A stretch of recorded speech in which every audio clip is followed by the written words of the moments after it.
సీరియల్లో సినిమాలో నటించాలనుకుంటున్నారా? అయితే వెంటనే మా యాక్టింగ్ స్కూల్లో జాయిన్ అవ్వండి. Hello everyone, welcome to game changers with Lasya Reddy. ఇవాళ పాడ్కాస్ట్ చాలా బ్యూటిఫుల్గా అండ్ వెరీ ఇన్ఫర్మేటివ్గా ఉండబోతుంది. ఎందుకంటే పేరెంటింగ్ అనేది చాలా కష్టమైపోయింది ఇప్పుడున్న జెన్సీ కిడ్స్ని మేనేజ్ చేయడంలో. నిజంగా జెన్సీ కిడ్స్ తప్ప, లేకపోతే పేరెంట్స్ తప్ప, లేకపోతే ఇద్దరిది తప్ప అనేది ఈరోజు ఈ పాడ్కాస్ట్లో అమేజింగ్ గెస్ట్, సైకాలజిస్ట్ అండ్ అలాగే మోటివేషనల్ స్పీకర్ సుధీర్ సాండ్రా గారు మనతో పాటు ఉన్నారు. అంతేకాకుండా సోషల్ మీడియాలో వస్తున్న నెగటివ్ కమెంట్స్ని ఎలా హ్యాండిల్ చేయాలి అండ్ అలాగే ఫోన్ అడిక్షన్ అనేది ఎంత డేంజరస్ వెపన్గా మారిపోయింది, ఇటువంటి విషయాలు చాలా డిస్కస్ చేశాము. Please do watch the full video. నమస్కారం సుధీర్ గారు, ఎలా ఉన్నారు? ఫ్యాంటాస్టిక్ అండి, మీరు ఎలా ఉన్నారు? I'm good. అయితే ఇద్దరు ముగ్గురు పేరెంట్స్ కలిస్తే ఒకటే చర్చించుకుంటారు, ఏంటి అబ్బా మా వాడు మొబైల్ చూస్తున్నాడు, అసలు ఆపట్లేదు. కానీ ఎక్కడో బ్యాక్ ఎండ్లో చెక్ చేస్తే డెఫినెట్లీ ఆ పేరెంట్ ఎవరైతే కంప్లైంట్ చేస్తున్నారో ఆ పేరెంట్ కూడా ఎక్కువగా మొబైల్ యూస్ చేస్తున్నారు అని వింటూ ఉంటాము. చూసే వాళ్ళందరూ నాకు క్వశ్చన్ అడుగుతాను, నిజంగా మాట్లాడుకుందాం. ఈ జనరేషన్లో పిల్లలు మాత్రమే మొబైల్కి ఎక్కువ అడిక్ట్ అయ్యారా, పేరెంట్స్ కూడా అడిక్ట్ అయ్యారని మీరు అనుకుంటున్నారా? మీరు హ్యాండ్ రైజ్ చేస్తా, హానెస్ట్గా ఇప్పుడు చాలా వరకు చూస్తే నేను ఒక ఎగ్జాంపుల్ చెప్తాను. మీరు ఎప్పుడైనా చూడండి, నేను మొన్న తిరుపతికి వెళ్ళాను. తిరుపతికి వెళ్ళినప్పుడు తిరుమల క్షేత్రంలో మనకుండే రూల్ ఏంటంటే గర్భగుడి లోపలికి వెళ్ళినప్పుడు, లేకపోతే గుడికి వెళ్ళేటప్పుడు మీరు మొబైల్ తీసుకెళ్ళకూడదు. నేను ఆ రోజు నా టైం బాగాలేక, నాకు అసలు ఈ అబ్జర్వేషన్ స్కిల్స్ ఎక్కువ, నేనేం చేశానంటే అందరం పంచలు కట్టుకొని 300 రూపాయల దర్శనానికి వెళ్తున్నప్పుడు ఎవ్రీ హాఫ్ అన్ అవర్కి చాలామంది ఓకే ఫోన్ ఉందా లేదా అని తడుముకుంటున్నారు. మీలో కావాలంటే చూడండి, చాలా మందికి ఫోన్ అక్కడ ఉంటే అర్ధగంట తర్వాత ఏమైనా వాట్సాప్ మెసేజ్ వచ్చిందా, ఏమీ రాకపోయినా ఏదైనా వచ్చినట్టు తీసుకొని చూసి చేసినట్టు కూడా చాలా మంది ఉంటారు. నాకు ఇది ఎప్పుడు తెలిసింది తెలుసా? 4.5 సంవత్సరం క్రితం ఒక అతను అడిగాడు, సుధీర్ నువ్వు మొబైల్కి అడిక్ట్ అయ్యి యూస్ చేస్తున్నాను అడిగాడు. భలేవాళ్ళు సార్, నేను సైకాలజిస్ట్, ఏమనుకున్నాను. లేదు కానీ నిజం చెప్పు అన్నాడు. నాకు ఫస్ట్ నన్ను నేను చెక్ చేసుకుని ఆయన అడిగారు. నేను మిమ్మల్ని అందరూ ఒక క్వశ్చన్ అడుగుతా, మీరు రోజుకి ఫోన్ ఎన్నిసార్లు అన్లాక్ చేస్తారు ఒకసారి చెప్పండి, కింద కామెంట్ సెక్షన్లో రాయండి. రోజుకి ఫోన్ ఎన్నిసార్లు అన్లాక్ చేస్తారు చెక్ చేయకుండా రాయండి. అందరు ఏం రాస్తారు తెలుసా? సార్ ఎంత సార్ 10 సార్లు 15 సార్లు అంటారు. 100 సార్లు. నేనైతే ఒక్కసారి ఒప్పుకుంటున్నాను, నేను అదే బాపతలో ఉన్నాను, అదే బాధితుడిని కూడా. ఇందాక నాకు మెసేజ్ వస్తే మీరు చెక్ చేసుకున్నారు ఫోన్. అర్థమైందా? సో ఫస్ట్ ఏం చేస్తాను తెలుసా, ఇమీడియట్గా ఫోన్ ఎన్నిసార్లు అన్లాక్ చేస్తున్నా ఆయన చెప్పిన తర్వాత నేను ఒక యాప్ యూస్ చేసి మరి ఎన్నిసార్లు అన్లాక్ చేస్తుంది, 240 సార్లు అన్లాక్ చేస్తున్నాను ఒక రోజుకి కొన్నిసార్లు. ఇప్పుడు ఇలా వర్క్లో ఉంటే పక్కన పెట్టండి, వర్క్ లేకుండా ఉన్నప్పుడు ఓకే చెప్పండి అయిపోయిందా, అలా ఆన్ అండ్ యావరేజ్గా 100+ టైమ్స్ మినిమం యూస్ చేస్తున్నారు. అయితే డ్రింకింగ్, స్మోకింగ్ కంటే ఈ మొబైల్ అడిక్షన్ అనేది పెద్ద వ్యసనం అయిపోయింది. 200%. ఎలా బయటకు రావాలి? అందుకే కదా అడిక్షన్ అనే పదం తీసుకొచ్చారు. లేకుంటే ఎందుకు డ్రింకింగ్ అడిక్షన్ అని పెడతారు, లేకుంటే డ్రగ్స్ కూడా అడిక్షన్ అని పెడతారు. మొబైల్కి ఎందుకు అడిక్షన్ పెట్టారు? బికాస్ అవన్నీ తెలిసి ఆరోగ్యాన్ని ఎఫెక్ట్ చేస్తుంటే, ఇది తెలియకుండా మానసిక స్థితితో పాటు రిలేషన్షిప్స్ అన్నీ ఎఫెక్ట్ చేసేది ఈ ఫోన్. సో ఏం చేయాలి అసలు? మొబైల్ని ఎలా వాడాలి అడిక్షన్ అవ్వకుండా? ఇప్పుడు మన ఇద్దరం ఇంటర్వ్యూలో కూర్చున్నాం మ్యామ్. ఇంటర్వ్యూలో కూర్చున్నప్పుడు మీరు మొబైల్ వాడుతున్నారా, నేను మొబైల్ వాడుతున్నాను. ఇప్పుడు కెమెరామెన్ మంది రికార్డ్ చేస్తున్నారు, ఆయన మొబైల్ వాడుతున్నాడా? ఎందుకు వాడట్లేదు? ఆయనకి మొబైల్ ఉంది కదా పాకెట్లో, మన చేతిలో కూడా మొబైల్ ఉంది కదా. వర్క్లో ఉన్నప్పుడు, పనిలో ఉన్నప్పుడు ఖచ్చితంగా అది జరగదు. కొంతమంది ట్రేడింగ్ చేసేవాళ్ళు, లేకుంటే మిగతా ఫోన్లో బిజినెస్ చేసేవాళ్ళు చేస్తున్నారంటే ఓకే, వీడికి ఏ పని ఉండదు. హాస్పిటల్కి వెళ్ళండి, ఈ మధ్య హాస్పిటల్స్కి వెళ్ళండి. ఖాళీగా ఉంటే అంతకుముందు ఏం జరిగిందంటే, ఎలా చేస్తున్నారు అసలు, ఎవరు వస్తున్నారు, పేషెంట్లు ఎవరు వస్తున్నారు, పేషెంట్లు ఎవరు వెళ్తున్నారు, ఏం జరుగుతుంది, డాక్టర్స్ ఎవరు ఉన్నారు అని చెప్పి అక్కడ ఉండే బోర్డ్స్ అన్ని చదువుతూ ఉండేవాళ్ళు. ఇప్పుడు ఏంటంటే అవతల చచ్చిపోయినా కూడా ఇదే పనిలో ఉంటున్నాం. అంటే ఇక్కడ ఫస్ట్ ఎవరో వచ్చి నన్ను మార్చలేదంతా కాకుండా నేను సెల్ఫ్ చెక్ చేసుకోమని చెప్తాను. సెల్ఫ్ చెక్ చేసుకోవడంలో మినిమం రోజుకి 40 టైమ్స్ బిలో కనుక ఫోన్ అన్లాక్ చేస్తున్నారంటే you are in healthy thing. 40 times లోపల, అది కూడా ఎక్కువే నాకు తెలిసి. గట్టిగా మాట్లాడితే 40 టైమ్స్ అని ఎందుకంటే రోజుకి 24 గంటల్లో కనీసం అర్ధగంట పాటు నువ్వు బ్యాలెన్స్ చేసుకుంటూ వాడుతుంటే 40 టైమ్స్ అని చెప్పా. ఇంకా స్టాట్స్ చెప్పేదైతే 20 సార్ల కంటే ఎక్కువ సార్లు అన్లాక్ చేస్తున్నావు అంటే you need to have a control on that. లేదు నేను మంచోండి కాబట్టి ఇంకో 20 వేసి 40 చెప్పాను. 40. రెండోది, అవసరం ఉంటే తప్ప, అవసరం లేని టైంలో దాన్ని పక్కన పెట్టేసి నువ్వు బ్రతకగలుగుతున్నావు నీ మీద. అలా కాకుండా ఎవ్రీ 20 మినిట్స్కి ఏమన్నా మెసేజ్ వచ్చింది ఒకసారి చూద్దాం, ఏమన్నా వచ్చిందో చూద్దామని నీ మనసు కనుక ఏ మాత్రం రాకపోయినా పిలుస్తుంది అంటే మాత్రం that is second challenge. Chandramukhi disorder అయిపోయింది. అంతే. ఆ సినిమాలో నేనా అన్నట్టు అది ప్రతిసారి కడియము బంగారు చూసినట్టు మనం ఫోన్ చూస్తాం. ఫోన్ కూడా పిలుస్తూ ఉంటుంది, రారా అని చెప్పి పిలుస్తున్నప్పుడు మనం కూడా వెళ్ళిపోతుంటాం. అందుకే ఇది బిగ్గెస్ట్ ఛాలెంజ్ అంటే ఇది సెకండ్. మూడోది ఇది కొద్ది కష్టమే, డిజిటల్ డీటాక్స్ అంటాం. డిజిటల్ డీటాక్స్ అంటే వారంలో ఒక్కరోజైనా ఫోన్ లేకుండా బ్రతికి చూపించండి. అది నిజమైన. కొన్నిసార్లు మీరు ఎప్పుడైనా, నేను లాస్ట్ టైం ఎక్కడికి వెళ్ళాను, మన మనాలికి వెళ్ళినప్పుడు ఆ అదృష్టం, అక్కడ పైకి వెళ్ళినప్పుడు మొబైల్ సిగ్నల్ ఉండదు. ఆ రోజు ఎంత హ్యాపీగా ఉండిందంటే ప్రపంచం చచ్చిపోయినా పర్లేదు నేను మాత్రం బతుకున్నా అనిపించే రేంజ్లో ఆ రోజు ఉండింది 3.5 సంవత్సరాల క్రితం.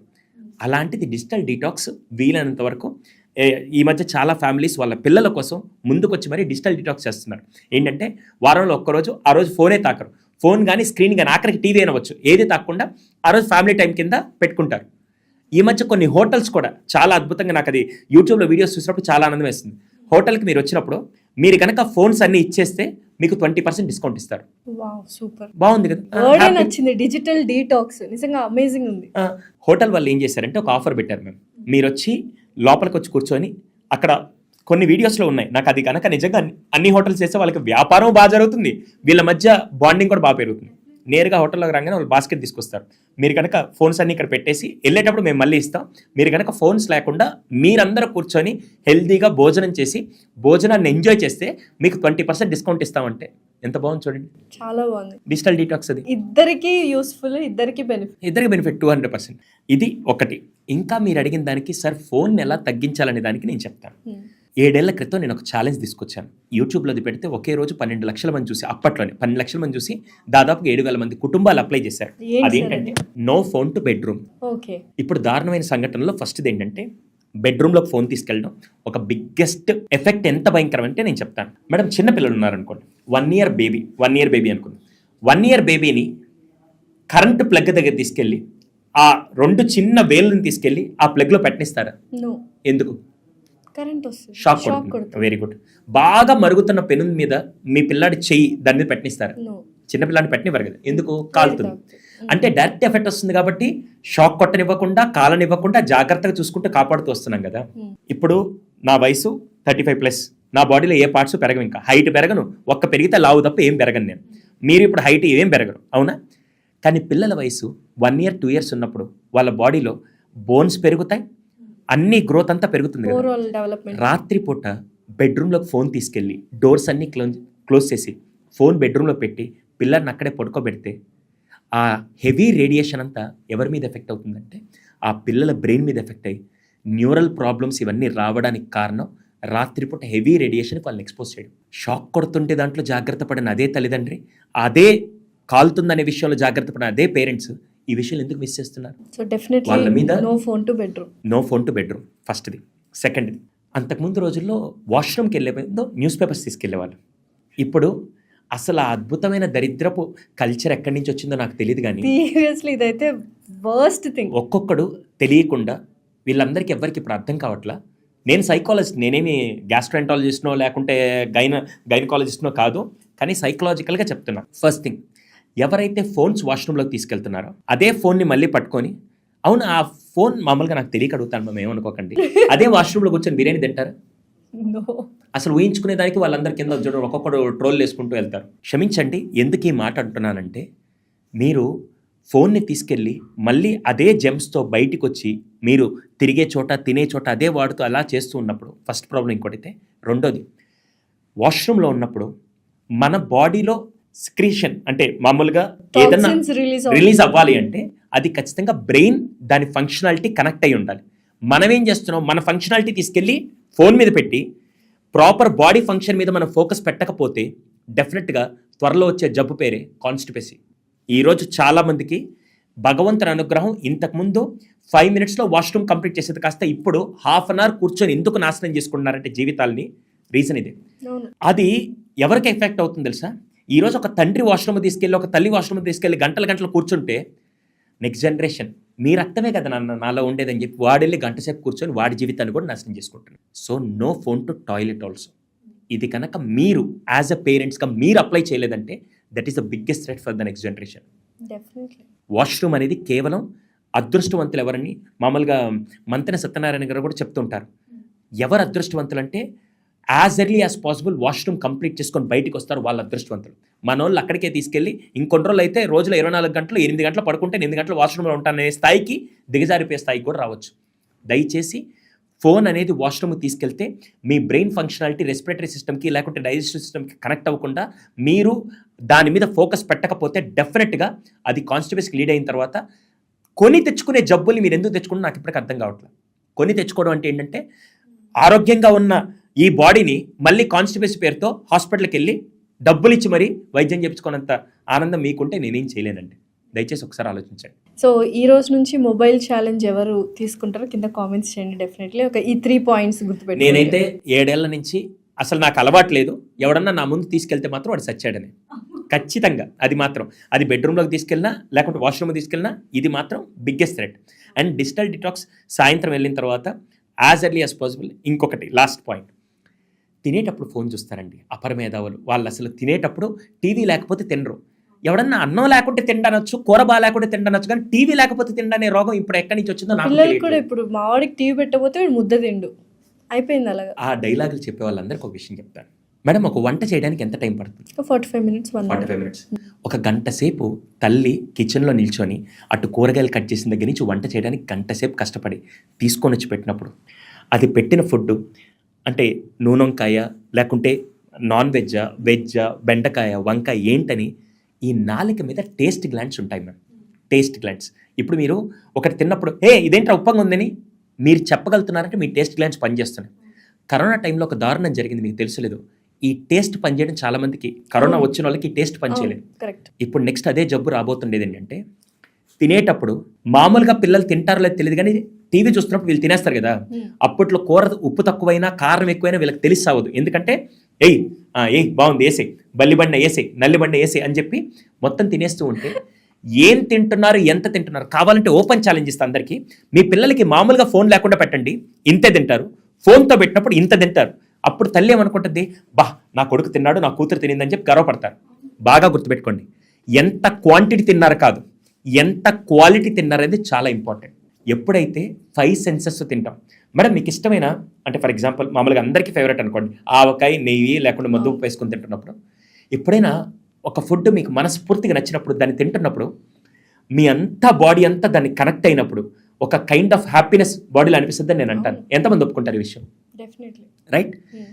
ఇప్పుడు అదే టైంలో మీకు ఇష్టమైన ఫుడ్ మీ మదర్ తీసుకొని వచ్చి పెట్టినప్పుడు అదే టైంలో మీరు టీవీ చూస్తూ అసలు ఏం తింటున్నారు, ఆ బాడీ టైంకి రిలీజ్ అవ్వాల్సిన హ్యాపీ హార్మోన్స్ కూడా రిలీజ్ అవ్వవు. సో ఎంత తింటున్నామో కదా, ఎలా తింటున్నామో అనేది వెరీ ఇంపార్టెంట్. ఇది చాలా ఇంపార్టెంట్. దీన్ని మేము ఒక పాయింట్ ఎక్స్ట్రాక్ట్ చేస్తాను, మైండ్ఫుల్ ఈటింగ్ అంటాం. మైండ్ఫుల్ ఈటింగ్ ఎవరైతే 5 సెన్సెస్తో తింటారో వాళ్ళ అదృష్టవంతులు. 5 సెన్సెస్, మనకి ఎన్ని సెన్సరీ ఆర్గాన్స్ ఉన్నాయి? 5. ఒకటి చూడడం, స్మెల్, ఇయర్స్, టంగ్, టచ్, 5. ఎవరైతే ఈ 5 సెన్సెస్ తింటారో, నేను ఒక చిన్న విషయం చెప్తాను. వెజిటేరియన్స్ ఉంటే నా మీద మళ్ళీ పగబెట్టుకోబాకండి. నాన్ వెజిటేరియన్స్కి ఒక ఎగ్జాంపుల్ చెప్తాను కొద్దిగా అర్థం అవడానికి. మేము ఫర్ ఎగ్జాంపుల్ నాన్ వెజిటేరియన్ ఉందనుకోండి, ఇంట్లో వాళ్ళు చేస్తూ ఉన్నారు నాన్ వెజ్, హాల్లో కూర్చొని ఉన్నాం. వాళ్ళ ఇంట్లో అక్కడి నుంచి వంట చేస్తున్నప్పుడు హాల్లో కూర్చున్నప్పుడు మన బాడీలో ఫస్ట్ ఏ పార్ట్ తింటుంది? ఏంటి? స్మెల్. కిచెన్లో వండుతున్నప్పుడు మసాలా బాగా అందించి మళ్ళీ మీకు నువ్వు నాకు నచ్చే సినిమాలో కూడా గుర్తుంటుంది, వాళ్ళ బాబు ఏంట్రా అన్నీ వస్తున్నాయి స్మెల్ రావట్లేదు అని చెప్పారు. అంటే ఫస్ట్ బాడీలో ఏంటంటే స్మెల్. తర్వాత వాళ్ళు కిచెన్లో నుంచి ప్లేట్లో పెట్టుకొని బాగా డెకరేటివ్గా తీసుకొని వస్తున్నప్పుడు ఎవరు తింటారు? ఐస్. ఓకే. తర్వాత తీసుకొచ్చి వడ్డించడానికి ఆ స్టీల్ పాత్రలో గాజుదో పింగానిది ఏదో పెడుతున్నప్పుడు ఆ సౌండ్ అదంతా థర్డ్ ఎవరు తింటారు? ఇది 4థది. ఎక్కడో నేర్చుకుని ఇంగ్లీష్ కల్చర్ అదంతా ఫోర్క్లు స్పూన్లు ఏంటారు, ఆ చేయితో తిందామని చెయ్యిలా కలపంగానే టచ్. గంట నుంచి ఎప్పుడెప్పుడు వస్తుందని బిర్యానీ ఎదురు చూస్తూ అసలే ఆ వింటూ ఒక్కసారిగా ఆ బాగా ఫ్రై అయిన లెగ్ పీస్ తీసుకొని ఇలా తింటూ ఉంటే ఈ 5 సెన్సెస్ తింటే బాడీలో రిలీజ్ అవ్వాల్సిన హ్యాపీ హార్మోన్స్ కూడా, మొబైల్ చూస్తే డొపమైన్ వస్తుందో లేదో కానీ సంపూర్ణమైన విధంగా ఆహారం తింటే కూడా హ్యాపీ హార్మోన్స్ రిలీజ్ అవుతాయి. సూపర్. ఇది మైండ్ఫుల్ ఈటింగ్ అంటే పాటిస్తారు ఇప్పటి నుంచి చూసిన వాళ్ళు definitely. Thank you so much Sudheer గారు, వండర్ఫుల్ కాన్వర్సేషన్. Thank you.